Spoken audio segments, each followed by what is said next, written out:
Capítulo 2. El gran festín.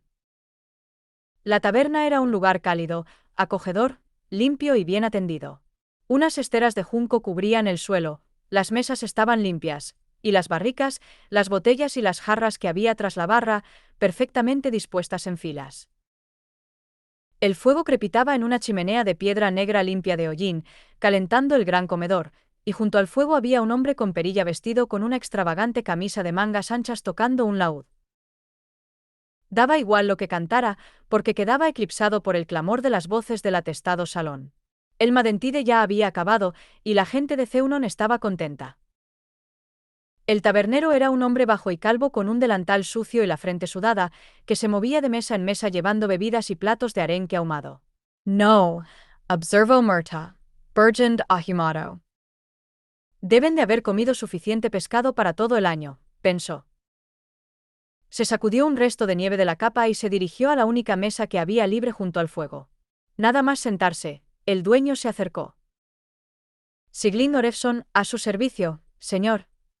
Tornak, hijo de Terath. Siglin se limpió las manos en el delantal. Es un honor. ¿Qué le puedo traer? ¿Algo de vuestra cocina? Tengo el estómago pegado a la columna. Murtagh no iba a perderse la oportunidad de comer caliente, por una vez que no tenía que cocinarse la comida. ¿Y para beber? Una jarra de cerveza. No demasiado fuerte, por favor, respondió al tiempo que depositaba 3 monedas de cobre en la mano del tabernero. Tardaré menos de lo que tarda un cordero en menear 2 veces el rabo, señor Tornak, respondió Siglin, ya de camino a la cocina. Señor Tornak. Oír aquel nombre en boca de otro le hizo pensar. Esperaba que a su antiguo instructor de esgrima no le importara que lo usara, teniendo en cuenta la mala reputación de Murtagh en aquel momento. Él solo pretendía honrar la memoria de Tornak, igual que cuando le había puesto ese nombre a su corcel, después de que muriera durante la huida de Urubaen. Paseó la vista por la sala. Los estibadores, pescadores y otros habitantes de Ceunon eran muy ruidosos. También habría más de un padre que regresaba a su hogar tras varias semanas en el mar para celebrar las abundantes capturas del Madentide. Parecía gente amigable. Aún así, Murtagh se aseguró de calcular cuáles serían las vías de salida más rápidas por la entrada frontal y posterior. No estaba de más prepararse. No veía a Sarros, pero aquello no le preocupaba demasiado. El mercader era el que había decidido cuándo debían encontrarse, y Murtagh sabía que Sarros preferiría perder una mano que quedarse sin la ocasión de sacarle algo más de dinero. Un par de obreros albañiles, por sus delantales de cuero y sus fuertes brazos salpicados de mortero, se dejaron caer en las sillas al otro lado de la mesa de Murtagh. Apartaron algo las sillas. Lo siento, pero estoy esperando a un amigo, dijo Murtagh con una sonrisa, esperando mostrar un aspecto inofensivo. Uno de los albañiles parecía dispuesto a discutir, pero el otro debió de ver algo que no le gustó en el rostro de Murtagh y tiró a su amigo del brazo. Vamos, Erk. Deja que te invite a una cerveza en la barra. Sí, bueno. Pero suéltame. Sin embargo, su amigo siguió tirándole del brazo hasta que le siguió a la barra. Murtagh se relajó un poco. No tenía interés alguno en meterse en una reyerta inútil. De pronto, de entre el bullicio del salón, distinguió un nombre: Eragon. Murtagh se puso rígido y se giró sobre la silla buscando el origen de aquella palabra. Y lo encontró. El trovador con perilla que tocaba el laúd. Al principio le costó entender el texto de la canción, pero observó los labios del hombre y se concentró, y poco a poco fue distinguiendo las palabras. El trovador siguió cantando. Y así a la temible Urubaen el temido jinete de dragón fue volando a luchar, para acabar con el terror y nuestra tierra liberar. El poderoso Eragon se enfrentó al rey en un duelo sangriento, un combate duro y cruento. Y con su espada llameante y su luz cegadora, acabó con el malvado tirano, con la eterna maldición, Galbatorix, flagelo de jinetes, nacido en mala hora. Murtagh arrugó el gesto, tuvo ganas de lanzarle una bota a la cabeza. No solo los versos no rimaban, no solo los cantaba mal, ningún bardo se habría atrevido a desafinar en la corte por miedo a que le dieran una paliza, sino que eran incorrectos. Habría perdido de no ser por mí, murmuró Murtagh, pensando en Eragon. Y, sin embargo, Eso no parecía importarle a nadie, aparte de a los presentes en el salón del trono de Galbatorix en aquel último momento. Espina y él habían abandonado la capital tras la muerte del rey. Habían preferido alejarse de la civilización que enfrentarse a la hostilidad de un público ignorante. Y habían hecho bien, Murtagh seguía estando convencido de ello. Pero eso significaba que habían perdido la oportunidad de defenderse ante la opinión pública. Y si Eragon o Nasuada o Arya habían hablado en su defensa o en la de Espina, para explicar el papel que habían jugado en la muerte de Galbatorix y Sruikan, desde luego a él no le había llegado la voz. Y eso era algo que lamentaba.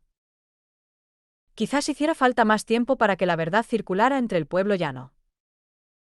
O quizás a Eragon, Nasuada y Arya ya les fuera bien que el mundo tuviera tan mal concepto de él, contar con un chivo expiatorio, un monstruo en la oscuridad que pudiera concentrar los miedos de la gente y dejarlos a ellos libres para gobernar a su gusto. Solo de pensar en ellos se le revolvía el estómago. En cualquier caso, para la mayoría de la gente, Eragon era el mayor héroe que había existido nunca, y nadie podía hacerle sombra. Murtagh se sonrió. Socarrón, de eso nada. Pero era imposible combatir contra una canción o una historia popular. A menudo, la verdad se manipulaba para adaptarla al sentir de la gente. Al menos el trovador no se había molestado en describir el supuesto triunfo de Eragon hablando mal de Murtagh y Espina. Si lo hubiera hecho, seguro que le habría lanzado la bota a la cabeza. Aquí tiene, señor Tornak, proclamó Sigling, mientras le colocaba un plato y una jarra de cerveza enfrente. Si necesita algo más, grite mi nombre y en un momento estaré aquí. Y antes de que Murtagh pudiera darle las gracias, el tabernero se fue a atender otra mesa. Murtagh cogió el tenedor de hierro forjado del lado del plato y se puso a comer. Carnero asado con nabos y media hogaza de pan de centeno al lado. Era una comida humilde, pero sabía mejor que nada de lo que hubiera cocinado él en los últimos 3 meses. Y aunque la cerveza no tenía mucho más cuerpo que el agua tal como había pedido él, ya le iba bien. Quería mantener la cabeza clara mientras estuviera en Ceunon. Mientras comía, apoyó el plato en la rodilla y se recostó en la silla, estirando las piernas como haría ante una hoguera. Le resultaba extraño estar rodeado de tanta gente. En los últimos 12 meses se había acostumbrado a estar a solas con Espina. A oír el sonido del viento y el canto de los pájaros. A cazar su propia comida y a huir de los cazadores. Hablar con los centinelas y con Sigling e incluso con los albañiles había sido como intentar tocar un instrumento desafinado. Mojó un pedazo de pan en la salsa del carnero y se lo metió en la boca. La puerta de la taberna se abrió de golpe y una niña entró a toda prisa. Llevaba el cabello oscuro, recogido en un par de trenzas, y un vestido bordado con vistosos colores, y tenía pinta de haber estado llorando. Murtagh se la quedó mirando mientras cruzaba el gran salón, ligera como una pluma. Se coló por el extremo de la barra y Sigling le dijo algo. Al verlos juntos, Murtagh reconoció cierto parecido familiar. La niña tenía la boca y la barbilla del tabernero. La pequeña volvió a aparecer al extremo de la barra, cargada con un plato con pan, queso y una manzana. Levantó el plato por encima de la cabeza y, con soltura, se abrió paso por entre las atestadas mesas hasta situarse frente a la gran chimenea. Sin hacer preguntas, se dejó caer en la silla que Murtagh tenía enfrente. Él abrió la boca, pero luego la cerró. La niña no tendría más de 10 años, quizá fueran solo 6. A Murtagh nunca se le había dado bien calcular la edad de los niños. Arrancó un trozo de pan de su plato y lo masticó con voracidad. Murtagh lo observó, intrigado. Hacía años que no tenía a ningún niño cerca, y de pronto se sintió fascinado. Todos empezamos así, pensó. Tan jóvenes, tan puros.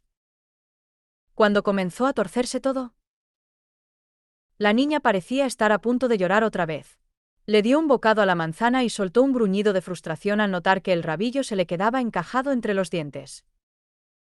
Pareces contrariada, dijo Murtagh, con voz suave. La niña frunció el ceño. Se arrancó el rabillo de la manzana de los dientes y lo tiró al fuego. Es todo culpa de Jordis, dijo, con el mismo acento marcado del norte que tenía su padre. Murtagh miró a su alrededor. Seguía sin ver a Sarros, así que decidió que no pasaba nada si charlaban un poco. Pero con cuidado. Las palabras podían ser tan traicioneras como una trampa para osos. Ah, ¿sí?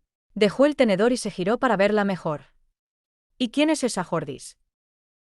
La hija de Jarek, el capataz del duque, dijo la niña, malhumorada. Murtagh se preguntó si el duque seguía siendo Lord Tarrant, o si los elfos habrían instalado a algún otro en su lugar después de capturar la ciudad. Había conocido a Tarrant en la corte años atrás, un hombre alto y reservado que apenas hablaba. El duque le había parecido un tipo correcto, pero cualquiera que hubiera mantenido buenas relaciones con Galbatorix durante años seguidos debía tener el corazón de hielo y las manos manchadas de sangre. Ya veo. ¿Y eso la convierte en alguien importante? La niña negó con la cabeza. Hace que ella se crea importante. Bueno, ¿y qué es lo que ha hecho para disgustarte? La niña le dio un bocado rabioso a la manzana y masticó con fuerza. Murtagh observó un gesto de dolor al morderse la mejilla por dentro, los ojos se le llenaron de lágrimas, pero ella tragó. Murtagh le pegó un trago a su cerveza. Muy interesante, dijo, y luego se secó un resto de espuma del bigote. Bueno, ¿es algo que te apetezca contar? Quizás hablando de ello te sientas mejor. La niña lo miró con un punto de desconfianza en aquellos ojos azul pálido. Por un momento, Murtagh tuvo la impresión de que iba a ponerse en pie y marcharse, pero por fin se decidió a seguir hablando. Papa no quiere que lo moleste. Tengo un poco de tiempo. Estoy esperando a un socio mío que desafortunadamente suele llegar tarde. Si sientes el deseo de compartir tu historia, considérame tu público, devoto y entregado. Según hablaba, Murtagh observó que recuperaba el vocabulario y el fraseo que habría usado en la corte. La formalidad de aquel lenguaje le hacía sentir más seguro, y además le divertía hablarle a la niña como si fuera una noble dama. Ella balanceó las piernas bajo las patas de la silla. Bueno. Me gustaría contárselo, pero no puedo hacerlo a menos que seamos amigos. Ah, ¿sí? ¿Y cómo nos convertimos en amigos? Tiene que decirme su nombre, bobo. Murtagh sonrió. Por supuesto. Qué tonto por mi parte. En ese caso, me llamo Tornak, dijo, tendiéndole la mano. Sí, hija de Sigling, respondió ella, estrechándosela. Tenía la palma de las manos y los dedos sorprendentemente suaves en comparación con los de él. Murtagh sintió la necesidad de ser delicado, como si estuviera tocando una frágil flor. Encantado de conocerte, Essie. ¿Y bien? ¿Qué es lo que te preocupa tanto? Essie se quedó mirando la manzana a medio comer que tenía en la mano. Suspiró y volvió a dejarla en el plato. Es todo culpa de Jordis. Eso decías. Siempre me trata mal y hace que sus amigos se metan conmigo. Murtagh adoptó una expresión solemne. Eso no está nada bien. Essie meneó la cabeza, dando rienda suelta a su rabia. No. Bueno, a veces se meten conmigo igualmente, pero cuando está Jordis es mucho peor. ¿Es eso lo que ha pasado hoy? Sí. Más o menos. Arrancó un trozo de queso y se puso a mordisquearlo mientras repasaba mentalmente las últimas semanas. Murtagh esperó con paciencia. Decidió que, al igual que ocurre con los caballos, con la amabilidad obtendría mucho más que con la fuerza. Por fin Essie se explicó, en voz baja. Antes de la cosecha, Jordis empezó a mostrarse más amable conmigo. Pants. Pensé que quizá las cosas empezarían a mejorar. Incluso me invitó a su casa. Lo miró tímidamente, de soslayo. Está junto al castillo. Impresionante, dijo él, que empezaba a comprender. Los comerciantes más ricos siempre se pegaban a los nobles, como las pulgas a los perros. La envidia era una característica universal en los hombres.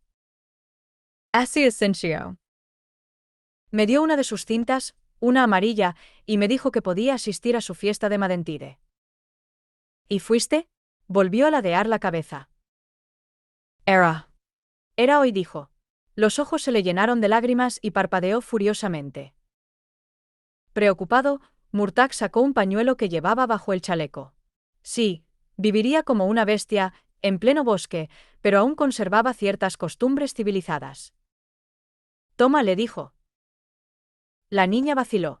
Pero luego las lágrimas empezaron a caerle por las mejillas, agarró el pañuelo y se secó los ojos. Gracias, señor. Murtagh se permitió esbozar una sonrisa. Hace mucho tiempo que no me llaman señor, pero no te preocupes. Deduzco que la fiesta no fue bien, ¿no? Essie torció el gesto y le devolvió el pañuelo, aunque parecía estar a punto de echarse a llorar. La fiesta fue bien. Fue Jordis. Se puso desagradable otra vez, Essie respiró hondo, como para reunir el valor necesario para seguir, y dijo que si no hacía lo que ella quería, le diría a su padre que no usara nuestra taberna durante la celebración del solsticio. Miró a Murtagh, como para asegurarse de que la entendía. Todos los albañiles vienen a beber, se le escapó el hipo, beben mucho, lo que significa que gastan montones y montones de monedas. La historia de la niña le trajo a Murtagh incómodos recuerdos del maltrato que había sufrido por parte de otros niños durante su infancia en la corte de Galbatorix. Antes de que aprendiera a ir con cuidado, antes de que Tornac le enseñara a protegerse. Se puso muy serio, dejó el plato en la mesa y se inclinó hacia Essie.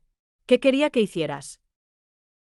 Essie bajó la mirada y golpeó los zapatos, manchados de barro, contra la silla. Cuando volvió a hablar, las palabras le salieron a borbotones, amontonadas. Quería que empujara a Cart y le hiciera caer en el abrevadero. ¿Cart es amigo tuyo? Essie asintió, muy triste. Vive en los muelles. Su padre es pescador. Murtagh sintió una aversión intensa y repentina por la tal Jordis. Conocía a muchas personas como ella que vivían en la corte, gente miserable que solo pensaba en mejorar su posición y en amargar la vida a todo el que tuvieran por debajo. Así que a él no le invitarían a una fiesta así. No, pero Jordis envió a su doncella a buscarlo a casa y Essie se lo quedó mirando, con gesto rabioso. No tuve elección. Si no le hubiera empujado, Jordis le habría dicho a su padre que no vinieran al gran festín. Entiendo, dijo Murtagh, obligándose a adoptar un tono conciliador a pesar de los sentimientos de rabia y de injusticia. Así que empujaste a tu amigo. ¿Pudiste disculparte después? No, dijo Essie, desmoronándose. Yo salí corriendo. Pero todo el mundo lo vio. No querrá ser mi amigo nunca más. Nadie querrá. Jordis solo quería jugármela. La odio. Essie agarró la manzana y la mordió con fuerza otra vez, chasqueando los dientes. Murtagh abrió la boca para decir algo, pero en ese momento Siglin pasó por allí con un par de jarras que llevaba a una mesa junto a la pared y le echó una mirada de desaprobación a su hija. Mi hija no le estará molestando, ¿verdad, maese Tornac? Tiene la mala costumbre de dar la lata a los clientes cuando intentan comer. En absoluto, respondió Murtagh, sonriendo. He pasado demasiado tiempo viajando con el sol y la luna como única compañía. Un poco de conversación es exactamente lo que necesito. De hecho, hundió los dedos bajo el cinturón y le pasó 2 monedas de plata al tabernero. Quizá pudiera encargarse de que las mesas de nuestro alrededor se liberen. Estoy esperando a un socio mío y tenemos un negocio del que hablar. Las monedas desaparecieron en el delantal de Siglin, que ladeó la cabeza. Por supuesto, maese Tornac. Miró de nuevo a Essie, con gesto preocupado, y siguió su ronda. La niña, por su parte, parecía algo avergonzada. Bueno, dijo Murtagh, estirando las piernas en dirección al fuego, me estabas contando tu historia, Essie, hija de Siglin. ¿Cómo acaba? Eso era todo, respondió ella en voz baja. Murtagh recogió el tenedor de su plato y lo hizo girar entre los dedos. La niña se quedó mirando, absorta. No puede ser tan grave como crees. Estoy seguro de que si se lo explicas a tu amigo. No, respondió ella, tajante. No lo entenderá. No confiará en mí nunca más. Todos me odiarán. La voz de Murtagh adoptó un tono más duro. Entonces, quizá no sean realmente tan buenos amigos. Sí que lo son. Usted no lo entiende. Protestó, dando un golpe con el puño en el brazo de la silla. Carthias. Es muy bueno. Cae bien a todo el mundo, y ahora no querrá nada conmigo. Usted no lo entiende. Es grande y viejo. Murtagh levantó las cejas. Te sorprendería saber lo que yo entiendo. Así que no querrán nada contigo. ¿Y qué vas a hacer al respecto? Voy a escaparme, respondió. En el momento en que se dio cuenta de lo que había dicho, lo miró con gesto de pánico en el rostro. No se lo diga a papá, por favor. Murtagh le dio otro sorbo a su cerveza y luego se mesó la barba. La conversación había pasado de ser algo divertido a algo muy serio. Si decía algo equivocado, podía hacer que Essie emprendiera un camino que podría lamentar. Y sabía que él también lo lamentaría si no conseguía hacerla entrar en razón. Cuidado, pensó. ¿Y a dónde querrías ir? Le preguntó. Al sur, respondió Essie, convencida. Era evidente que ya había pensado en ello. Donde hace buen tiempo. Mañana sale una caravana. El capataz viene por aquí. Es un buen hombre. Me escabulliré, y luego iré con ellos hasta Gilead. Murtagh tocó su tenedor con la punta de una uña. ¿Y luego? La niña irguió la cabeza. Quiero visitar las montañas Vie y ver a los enanos. Son los que nos hacen las ventanas. ¿A que son bonitas? Añadió, señalándolas. Desde luego que sí. ¿Usted ha estado en las montañas Vie? Sí que he estado. Una vez, hace mucho tiempo. Essie se lo quedó mirando con un interés renovado. ¿De verdad?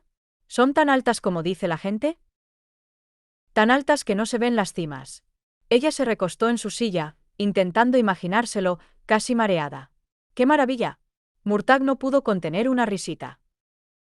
Si no te importa morir saeteada, pues sí. Te darás cuenta, Essie, hija de Sigling, que huir no resolverá tus problemas de aquí. Claro que no, dijo, como si fuera la cosa más obvia del mundo. Pero si me voy, Jordis no podrá molestarme más. Al verla tan convencida, Murtagh casi sintió ganas de reír. Ocultó su sonrisa dando un buen trago a su jarra y recuperó la compostura.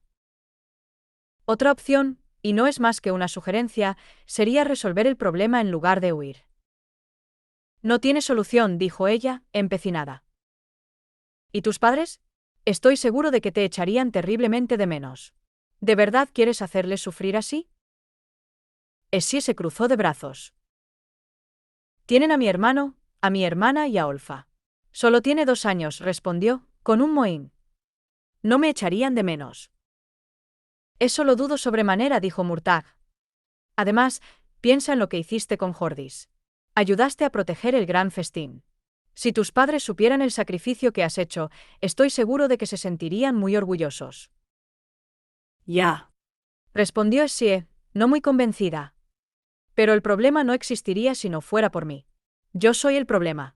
Si yo desaparezco, todo se arregla. Cogió los restos de la manzana y los tiró a la enorme chimenea.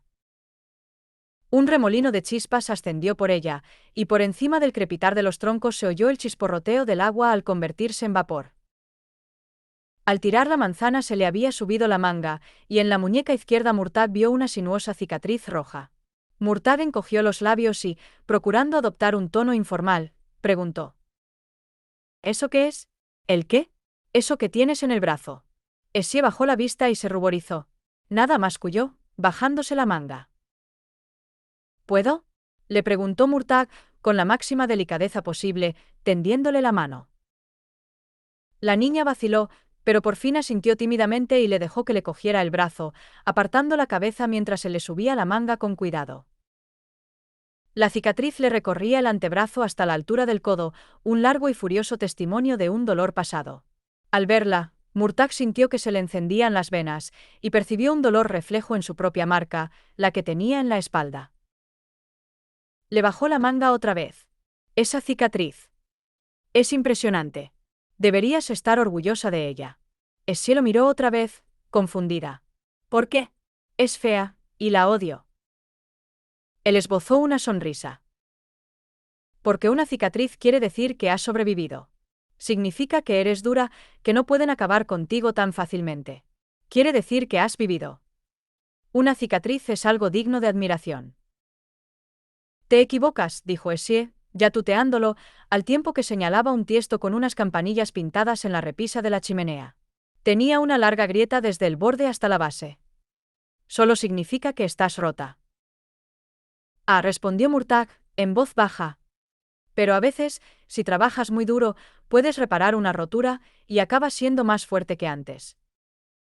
La niña se cruzó de brazos, encajando la mano izquierda bajo la axila. Jordis y los otros siempre se ríen de mí por ella, murmuró. Dicen que tengo el brazo rojo como un salmonete y que por eso nunca encontraré marido. ¿Y tus padres qué dicen? Essie hizo una mueca. Que no tiene importancia. Pero eso no es verdad, ¿no? Murtagh inclinó la cabeza. No, supongo que no. Pero tus padres hacen todo lo que pueden para protegerte. Bueno, pues no pueden, respondió, rebufando. No, probablemente no puedan, pensó él, poniéndose aún de peor humor. Ella lo miró y pareció encogerse en su silla. ¿Tú tienes alguna cicatriz? Preguntó, titubeante. Él soltó una risa que no tenía nada de divertido. Por supuesto. Señaló una pequeña marca blanca que tenía en la barbilla, una pequeña calva en la tupida barba. Esta solo tiene unos meses. Me la hizo un amigo sin querer mientras jugábamos, el muy manazas. Espina le había clavado la punta de una escama y le había arrancado piel de la barbilla. No era una herida grave, pero le había hecho mucho daño y había sangrado copiosamente. ¿Qué te pasó en el brazo? Essie dio unos golpecitos en el borde de la mesa. Fue un accidente, murmuró. Se me cayó una olla de agua hirviendo sobre el brazo. ¿Se te cayó encima? Sin más, dijo él, frunciendo los párpados. La niña asintió. Murtagh se quedó mirando el fuego, las brasas que ardían y chisporroteaban. No se lo creía. Los accidentes eran algo frecuente, pero como actuaba hacía pensar en algo más. Tensó el gesto y apretó los dientes. Sintió un pinchazo de advertencia en la raíz de la última muela de la mandíbula inferior derecha. Había muchas injusticias que era capaz de tolerar, pero entre ellas no se contaba que un padre o una madre hicieran daño a su hija. Echó una mirada a la barra. Quizá debiera de mantener una charla con Sigling y asustarlo un poco. Essie cambió de posición en la silla. ¿De dónde eres tú? De muy muy lejos. ¿Del sur? Sí, del sur. ¿Y cómo es? Dijo ella, dando un nuevo golpecito a la silla con los pies. Murtagh respiró hondo y echó la cabeza atrás, poniendo la vista en el techo. Aún sentía bullir la sangre. Depende de a dónde vayas. Hay sitios donde hace calor y otros donde hace frío, y lugares donde el viento no deja de soplar. Bosques interminables. Cuevas que penetran en lo más profundo de la tierra, y llanuras con enormes rebaños de ciervos. ¿Y hay monstruos? Por supuesto. Volvió a fijar la vista en ella. Siempre hay monstruos. Algunos de ellos incluso parecen humanos. Yo tuve que irme de casa, ¿sabes? Ah, sí, asintió. Era mayor que tú, pero sí. Me fui, pero no huí de los problemas. Escúchame, así. Sé que crees que marchándote todo mejorará, pero... Ahí estás, Tornac del camino, dijo una voz taimada y sibilante que Murtagh reconoció enseguida, Sarros. El mercader se abrió paso por entre las mesas cercanas. Era flaco y andaba encorvado, llevaba una capa remendada sobre los hombros y unas ropas andrajosas debajo. En los dedos le brillaban varios anillos. Olía a pieles mojadas y tenía un inquietante modo de moverse que recordaba el de los gatos. Murtagh contuvo una maldición. Con todo el tiempo que había tenido para presentarse. Sarros. Te estaba esperando. Las estribaciones se están poniendo peligrosas, dijo Sarros. Tiró de la silla vacía que había frente a la mesa, la movió hasta situarla casi exactamente a medias entre Essie y Murtagh, y se sentó de cara a ambos. La niña se apartó un poco, asustada. Murtagh paseó la mirada por la sala. Localizó a 6 hombres que habían entrado en la taberna mientras él no miraba. Parecían tipos duros, pero no como los pescadores de la zona. Llevaban pieles y cuero y vestían unas capas que seguro que les servían para ocultar las espadas que llevaban al cinto. La escolta de Sarros. Murtagh se maldijo a sí mismo por haber perdido de vista el local mientras hablaba con Essie. No era propio de él. Un descuido como ese podía bastar para acabar muerto o en la cárcel.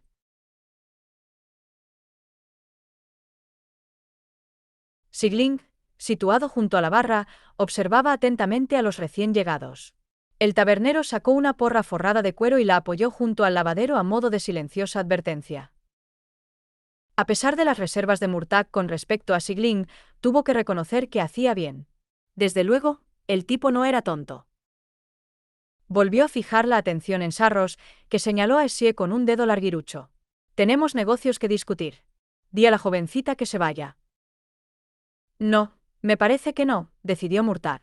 No había acabado de hablar con la niña y, en cualquier caso, con ella presente Sarros seguramente se portaría de una forma más civilizada.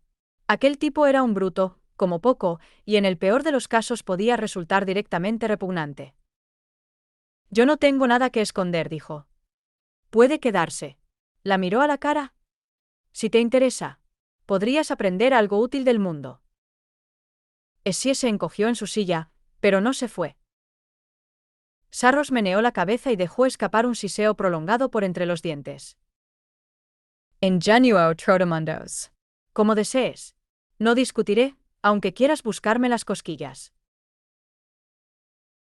No, no lo harás, respondió Murtagh, endureciendo la mirada.